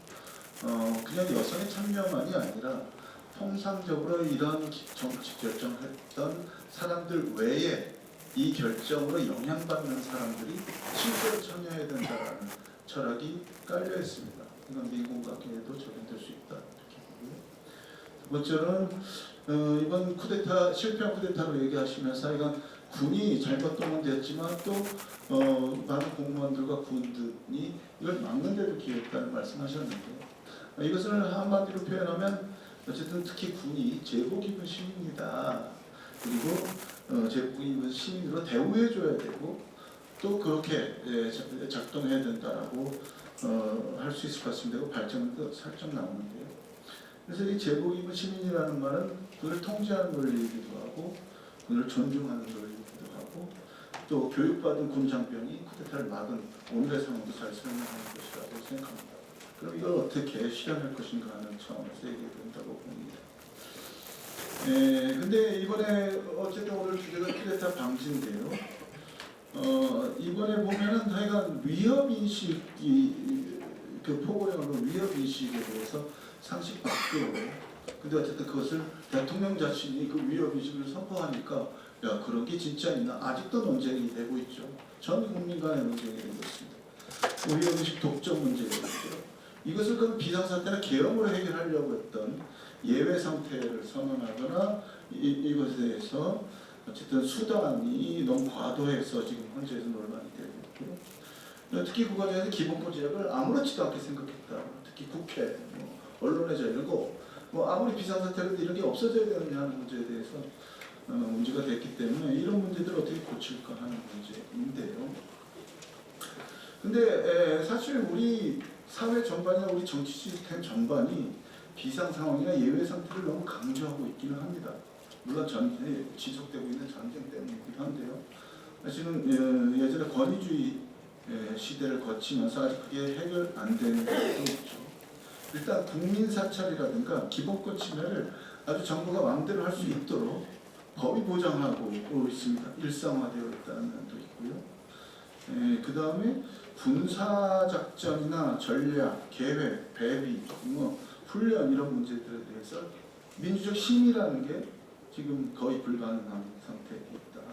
아까도 토론에서 국방정책 심의 기능이라는 게 국회에서든 아니면 정부에서든 가능하냐는 거죠. 사실은 우리 군에서 나오는 많은 자료를 보면 북의 회색지대 도발이라는 얘기가 있는데요. 우리가 사용하는 회색지대 전략에 대해서 우리는 통제하고 있느냐 하는 문제가 있습니다. 이번에 동원대 군도 있고요. 국지전위원도 있고요. 지금도 계속되고 있는 대북 시민위전도 있고요. 이런 문제에 대해서 국회는 통제권을 제대로 갖고 있느냐 아니면 이런 것이 필요한지에 대해서 민주적 토론이 실제로 가능한 거냐는 문제가 있겠습니다. 그래서 사실은 이번에는 NL링에서의 활동이 국지적으로 되어질 가능성도 있었던 것이죠. 근데 우리 헌법이나 국회 구조를 보더라도 그런 면이 좀 드러나는데요. 일단 우리 헌법이 대통령을 되게 약간 단순히 대통령 이상으로 보고 있습니다. 헌법에 다 국가 원수로 보고 있고 헌법의 수호자 이거 사실 제국주의 시대나 군국주의나 있을 법한 건데 대통령제에는 없는 개념입니다. 이게 독재 시대에 들어온 개념인데 그냥 행정부 수반이면 되는 거지 왜 대통령이 국가 원수이면서 헌법의 수호자여야 되느냐 하는 문제 있고요. 그냥 대통령제로 본다면 국회 가져야 될 권한이 너무 많이 없습니다. 단체 선천복권도 없죠. 미국 같은 선천복권은 없습니다. 당연히 파병동의권이나 조약협정 체결에 관한 동의권 같은 건 매우 부족한 수준이다. 이거에 심의권은 더더욱 없고요. 당연히 국방 예산은 마지막이라고 그러긴 하십니다만 예산 법률주의도 없고 강선도 정부에 있고 대통령 직속이다 보니까 회계를 통해서라도 군을 통제할 방법이 없고요. 사법부는 아까 평시군사법원 얘기도 해주셨습니다만 전체적으로 행정부 기능에 대해서 특히 군에 대해서 통제할 국회 기능이 약하다고 말씀드리고 싶습니다. 그런데 이제 좀 구체적으로 들어가서 군 시스템을 어떻게 개혁할 것인가인데요. 저는 어쨌든 이번에 군 정보기구의 문제는 심각해져 드러났다고 봅니다. 나아가서 군이 아니라 그냥 정보기구 문제도 심각하게 드러났다고 보는데요.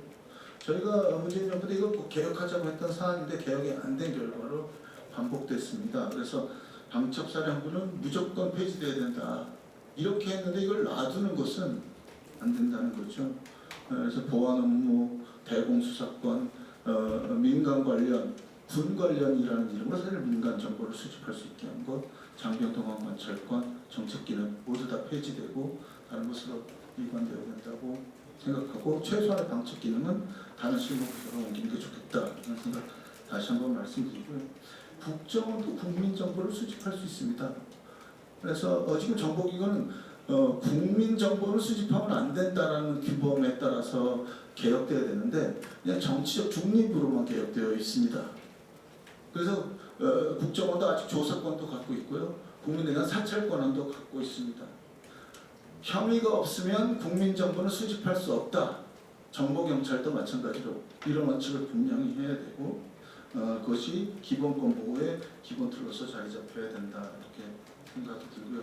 그런 철학과 법원칙 하에서 군과 민간정보기구가 이번에 개혁돼야 되고 과거 문제에 대해서 특별법을 해서 조사해야 된다고 봅니다.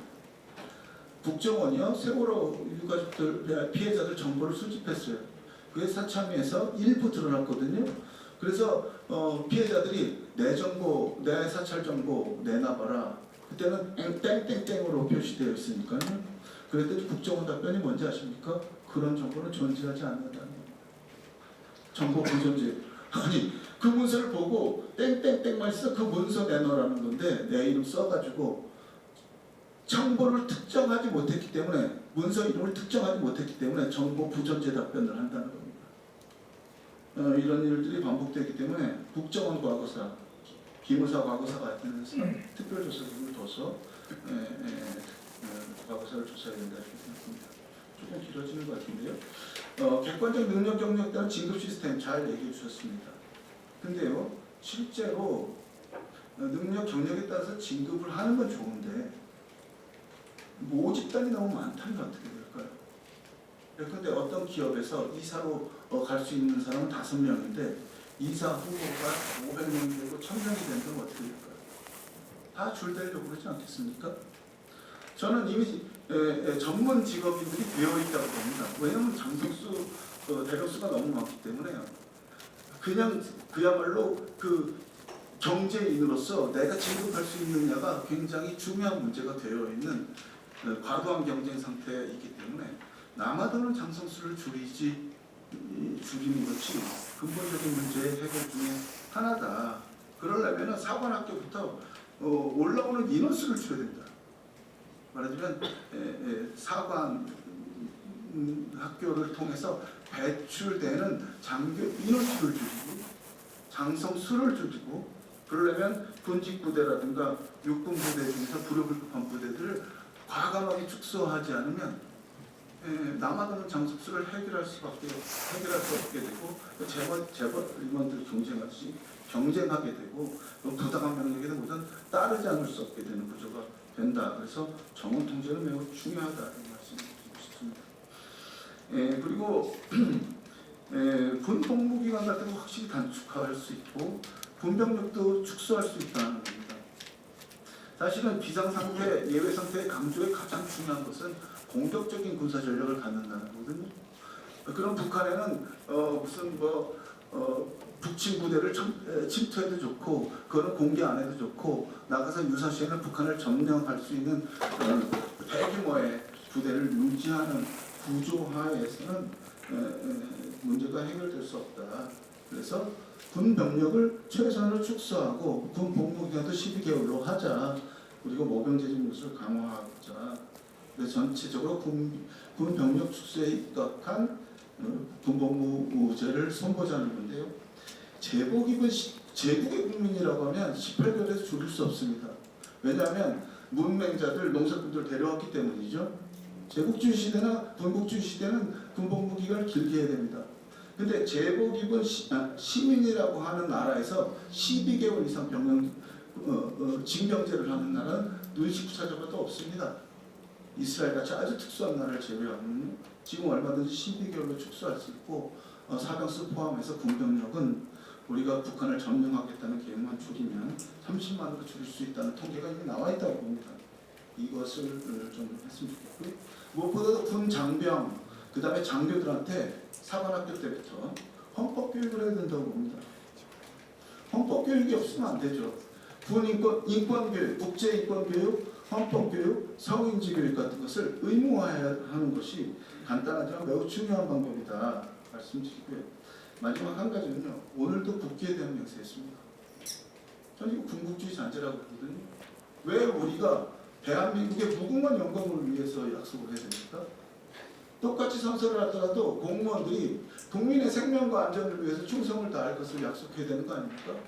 헌법을 지킬 것을 서약하는 것을 공무원들이 국기에 대해서 한다면 저는 얼마든지 환영하겠습니다. 근데 모든 국민들에게 대한민국의 무궁한 영광을 위해서 서약할 것을 강요하는 것은 어떤 경우에도 용납할 수 없다고 보고 이게 개혁을 부른다고 생각합니다. 감사합니다. 네, 수고하셨습니다. 다음은 고승찬 의원님 좀 늦었습니다만 최근에 그 내남 정부에서 정말 명언을 약하고 계시죠. 원래는 10분인데 10분에서 15분 정도 얘기해 주시죠. 짧게 하겠습니다. 아까 잠시 이제 국방이 현안 질의가 있어서 다녀왔습니다. 국민의힘에서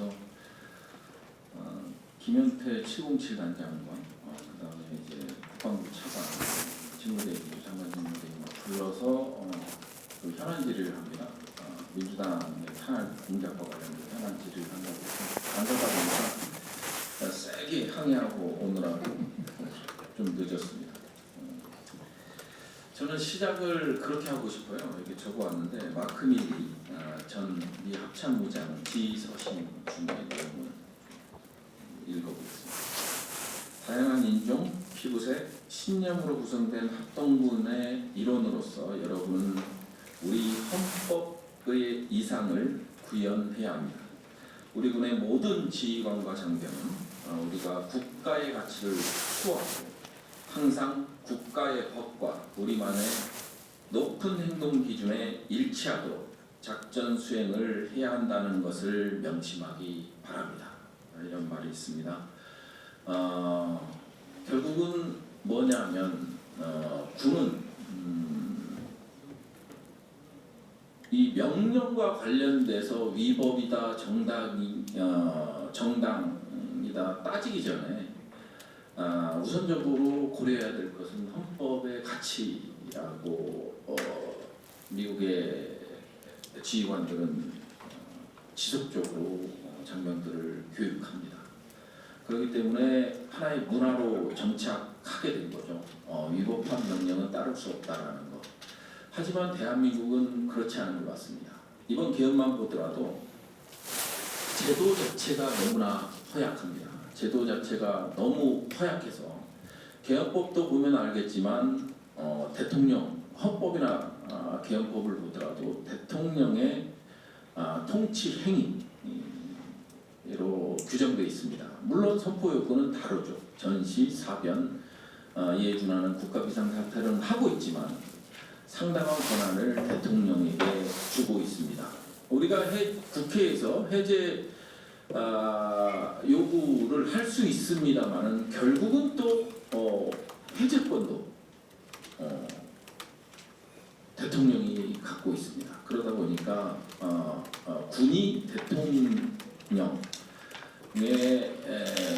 명령에 흔들릴 수밖에 없다. 그래서 선진국들은 이 항명권에 대한 명확한 법적 근거를 갖고 있습니다. 독일도 그렇고 미국도 그렇고. 다만 우리나라는 법 체계상에 위법한 명령을 거부할 수 있는 것은 지휘관의 판단밖에 없습니다. 그래서 내가 이 명령을 거부하면 결국은 부하는 항명죄로 처벌받게 될 수밖에 없는, 물론 대법원 판례에서 예외적인 상황도 있었지만 그게 불가능합니다. 그래서 이번 계엄이 첫 번째로는 제도의 허약성을 드러내고 있어서 일어나는 일이 아닌가 싶습니다.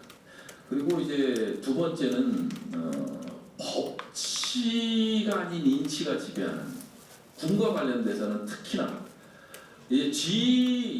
지휘관이나 특히나 이제 장관이나 대통령이 군인 사건을 좌지우지함으로써 안 될 사람을 진급시켜서 충성심을 유발하는, 그래서 인치를 제대로 활용하는 그런 것들이 좀 있었던 거, 상당히 이번 계엄에서 많이 나타났다고 보여집니다. 그 다음에 이번 계엄에서 마지막으로는 이제 투명성이 아닌 비밀성이 지배하는 군이라는 겁니다. 이게 저희도 이제 뭐 여기 김중대 전 의원님도 계시지만 국회에서 감시 감독을 할 수 없는 게 작전 분야입니다. 작전 계획 자체는 보고도 안 합니다.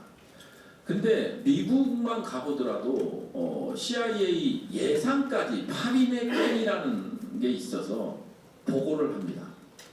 그래서 투명성을 강조하고 문민 통제의 큰 축을 유지하고 있습니다. 그러나 한국은 그렇지 못한다라는 현실에 있어서 이게 계엄으로 갈 수밖에 없었지 않나 하는 생각을 합니다. 그럼 우리는 어떻게 해야 될까요?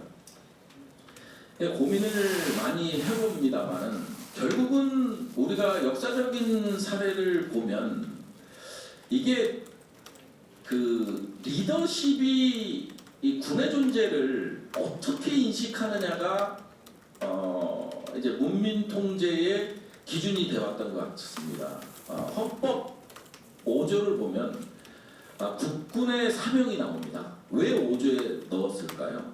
국군의 존재 가치는 그거라는 거죠. 우리 입헌 민주주의 이 체제 하에서 외부의 위협에 대응하는 존재가 군이라는 겁니다. 하지만 우리는 그렇지 않았습니다. 특히나 이제 보수 정권이라는 개념도 맞는지는 모르겠습니다만은 보수 정권일수록 군의 존재를 대내전에 활용하는 그런 모습들을 보여왔습니다. 전두환, 박정희가 그랬고, 그 다음에 이제 박근혜도 그래왔죠. 뭐 댓글 부대라든지 사이버 관련된 이제 대내전. 그래서 법적 의무도 없는 분야에 군이 동원되는 그런 상황이 초래되기도 했습니다. 헌법과 법률의 가치를 따질 거면 이제 대외전, 외부의 위협에 대응하는 게 이제 군의 역할인데 정권의 안보에 너무나 치중했던 게 아닌가 싶습니다. 그래서 당장에 지금 뭐 아마 제가 없을 때도 얘기가 나왔을 텐데 장관의 이제 문민화가 저는 시급하다고 봅니다. 저도 이제 대변인이나 장관보좌관을 하면서 느꼈던 건 뭐냐면 군복이 존중받지 못합니다. 민간인이라는 신분, 제대해서 민간인으로 와서 하는 것을 보면 합참 지휘통제실에서 손가락 하나로 지휘를 합니다.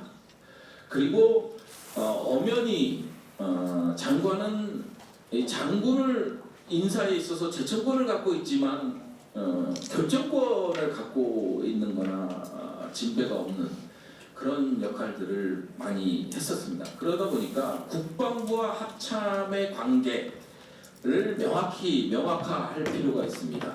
어떤 때는 국방부가 합참인 것 같고요, 합참이 국방부인 것 같을 때가 많습니다. 그런 것들이 결국 계엄의 현장에서 합참의장이 뒷짐만 지고 본인의 작전 지휘권을 갖고 있는 군이 움직이는데도 아무런 영향력, 지휘권을 발휘하지 못하는 우를 범했습니다. 그래서 저는 가장 중요한 것은 국방부와 합참의 직능을 명확히 할 필요 있다. 그 출발점은 국방장관의 문민화, 즉 최소한 미국식으로라도 가야 된다. 간주 기간을 7년을 두든 전역한도 7년간은 이제 장관에 임명시키지 않는, 물론 예외적인 상황도 있었죠. 50년대 그 다음에 이제 바이든 정부, 트럼프 정부, 그다음 바이든 정부, 뭐 매티스라든지 오스틴 같은 사람들이 좀 예외적인 사례이긴 하지만 그래도 상원에서 동의를 받아서 갔던 형식이 있거든요.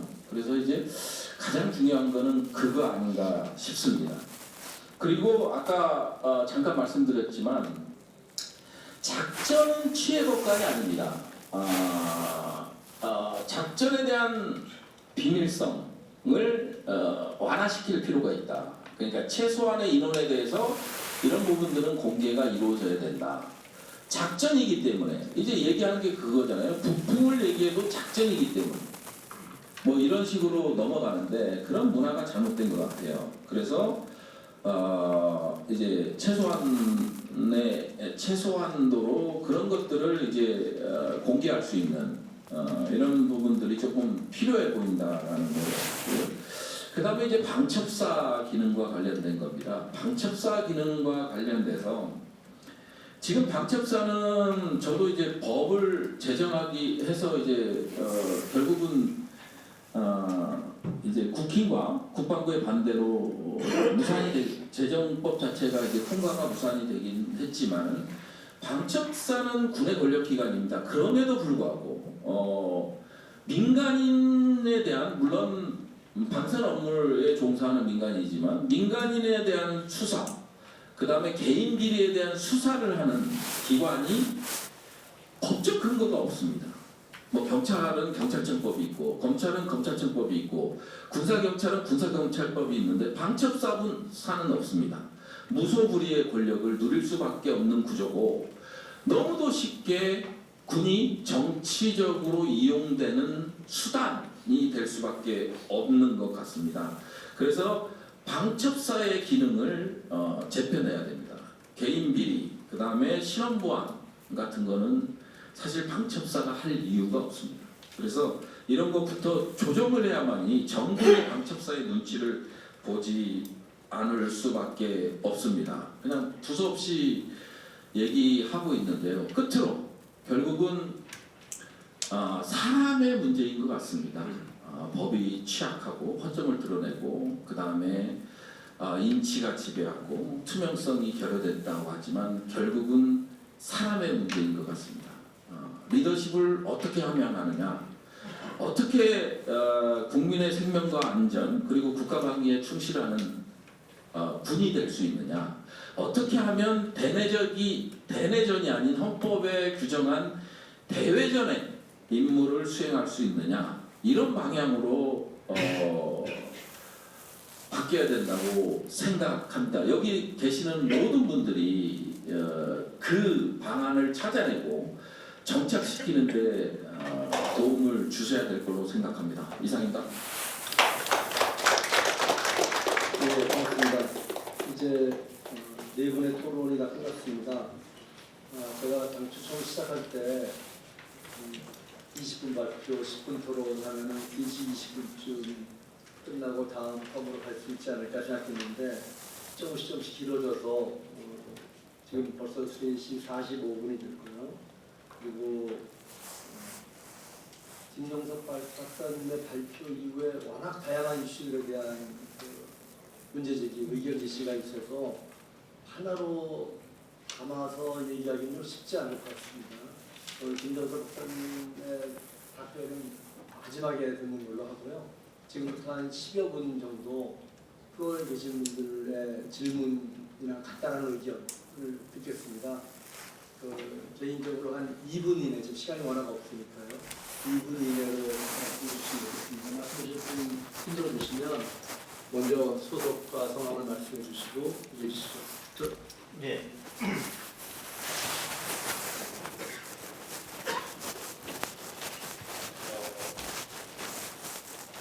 노무현 대통령님이 해임할 때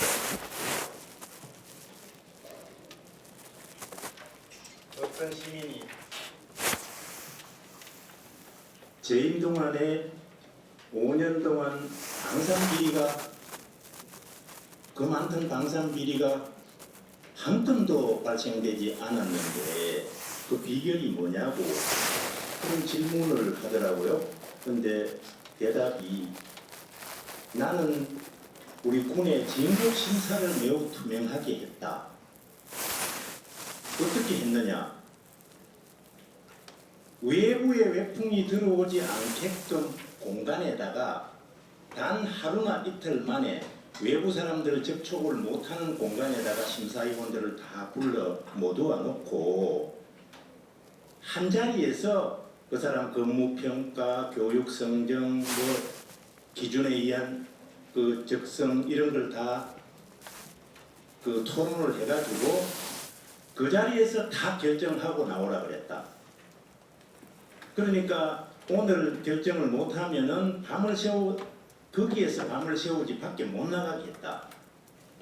그러니까 외부의 일체의 전화나 이런 영향력을 배제하고 한 자리에서 거기서 서열 맡기고 다 사인하고 결제하고 난 뒤에 나오도록 했다. 그런 이야기를 할 때 상당히 놀라운 사람이라고 생각을 했어요.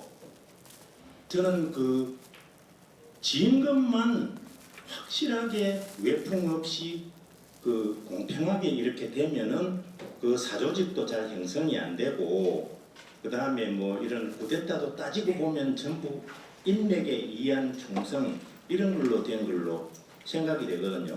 이번에 경찰에서도 그 수뇌부가 맹정하고 한마디 하니까 이렇게 무조건 따르고 이게 조지어 총장은 제가 고향 후배라서 아는데 예. 1년 만에 뭐요? 치안 정감에서 이 정부 들어서 치안 정감 시켜주고 또 1년 만에 치안 총경입니까? 시켜주니까 혼이 나가버린 거예요. 무조건 죽으라 하면 죽는 신용도 하겠다는 심정이라는 거죠. 그 착한 사람이 완전히 그냥 노예가 되어버리는 거예요. 그렇게 인적 영향이 좀 덜 들어가도록 하는 그런 제도를 나는 노무현 대통령이 설계로 남겼다고 생각해요. 새 정부가 들어서더라도 방첩사 바로 없애지 말고 방첩사 활용하고 당분간 꼭 필요해요. 그거 없애버리면 군단장이고 이런 사람이 얼마나 그 힘이 센데 부정하고 이래도 그 속수무책이에요. 예, 잘 알았습니다. 네네네. 참고해 주시기 바랍니다. 예.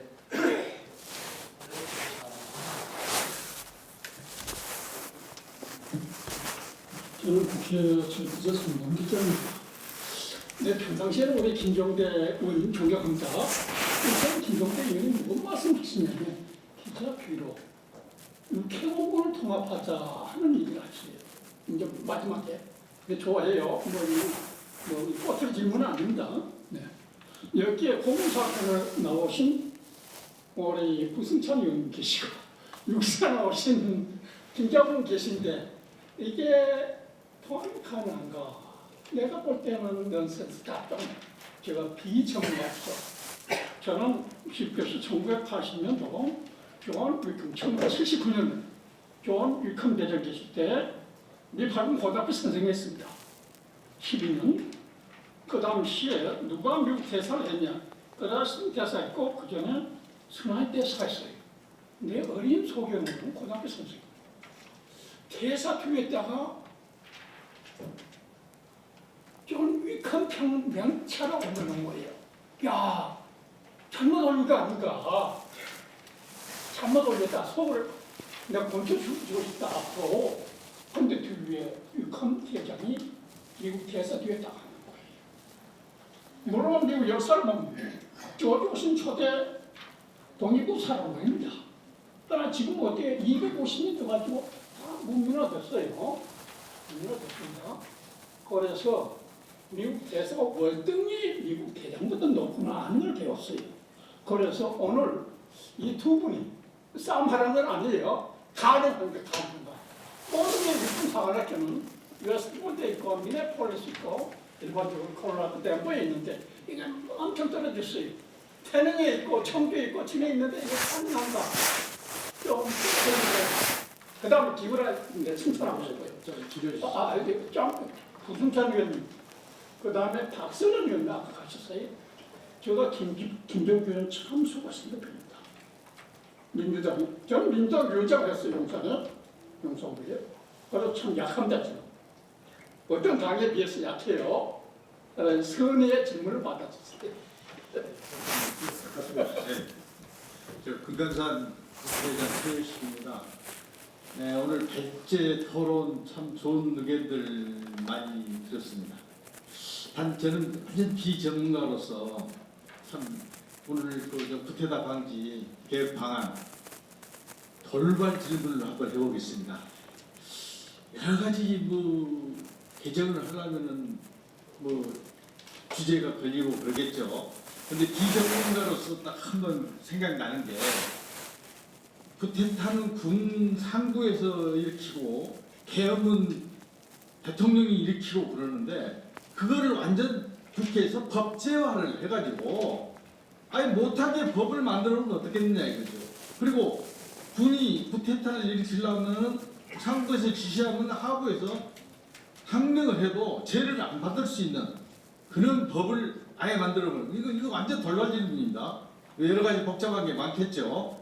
근데 법을 만들어서 아주 규제를 해서 구태타나 계엄은 아예 못한다라고 해. 아까 김정대 의원님께서 5번에다가 7번 시도하고 뭐 했다는 게 있는데 그렇지 않으면 이게 앞으로 계속 발생할 것 같아요. 제안드립니다. 예, 고맙습니다. 우리 저것은 1분 정도만 하시고 끝낼게요. 저는 그냥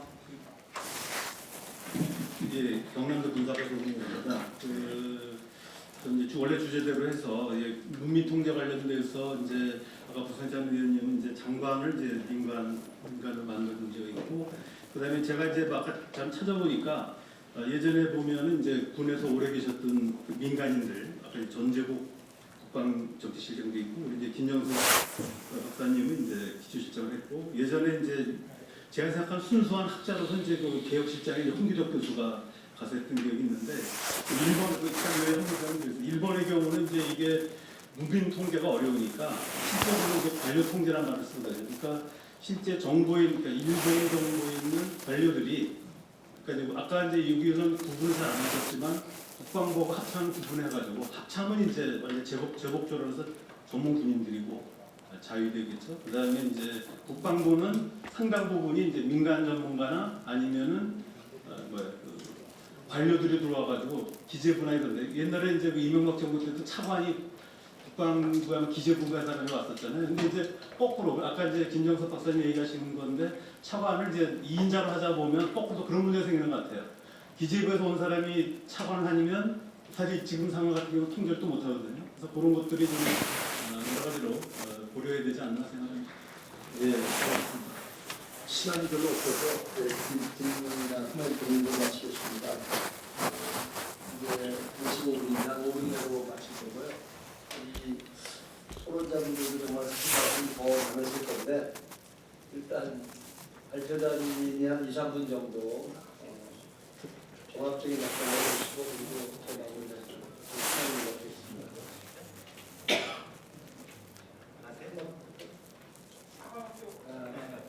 사강학교 보다 잠깐 하시고 1분 내로.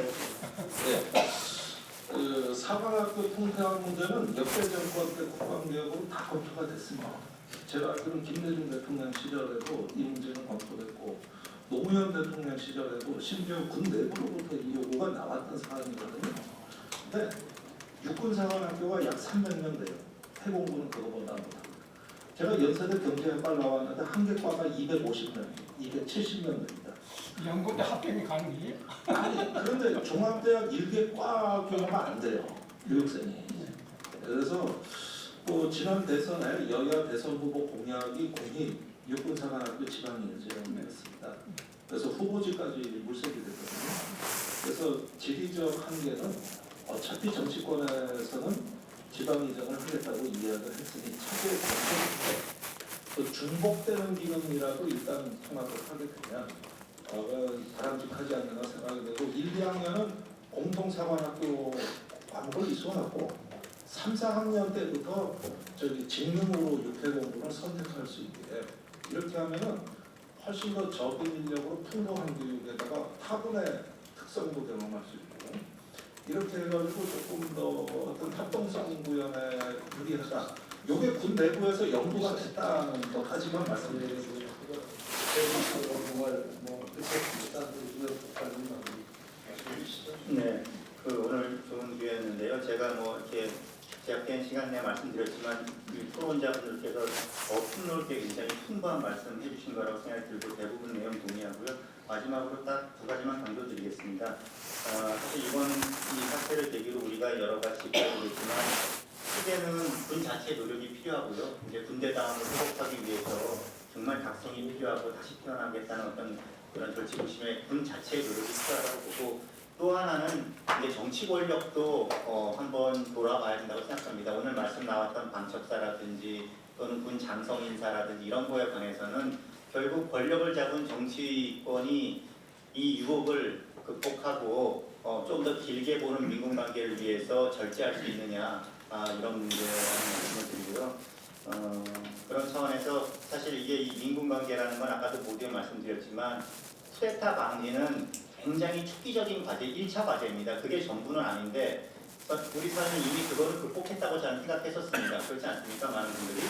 쿠데타 방지는 성숙한 민주주의 국가에서는 이제 극복했고 그 다음에 이제 더 발전된 민군 관계를 고민하는 수준이라고 생각했는데 이번 계기로 다시 그 기본적인 문제까지 우리가 토론하게 됐는데 그렇다고 해서 이 원초적인 문제만 닥칠 것이 아니라 차제에 쿠데타 방지를 넘어서서 아까 많이 좀 말씀 나온 뭐 작전이든 뭐 이런 거에 대한 여러 가지 완전한 군사 영향이라고 이렇게 배타적으로 우리가 생각해 왔던 것에 대해서는 어떻게 적절하게 민주적 통제를 우리가 해볼 수 있을 것인가 이런 고민까지 함께 해보는 그런 기회가 됐으면 좋겠습니다. 그래서 이 민군 관계라는 건 그야말로 민주주의의 성숙의 문제다 이런 생각을 하면서 이 문제를 대했으면 좋겠습니다. 감사합니다.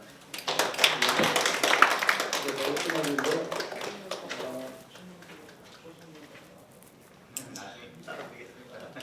구체적인 이슈들에 대한 답변은 따로 하시는 걸로 하고요. 이 마지막에 우리 김정석 박사님 말씀하셨던 그 문제도 저도 마지막으로 한번 말씀드릴까 하는 생각이 들었습니다.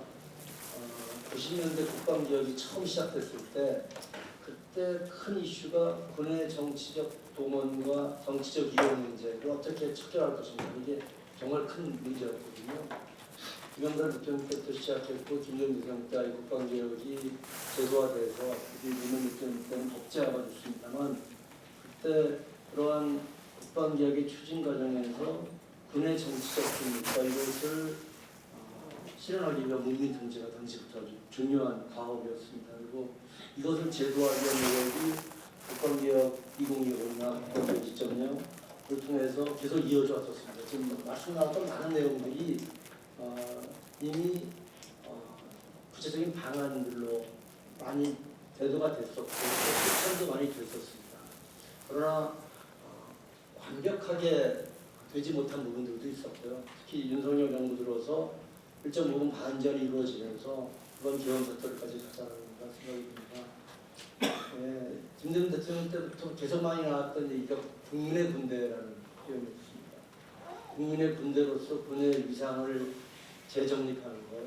이것은 지금 우리가 이번 내란 사태를 보는 우리 국민 모두의 바람이고 희망이고 뭐 그렇게 해야 된다고 생각하고 있습니다.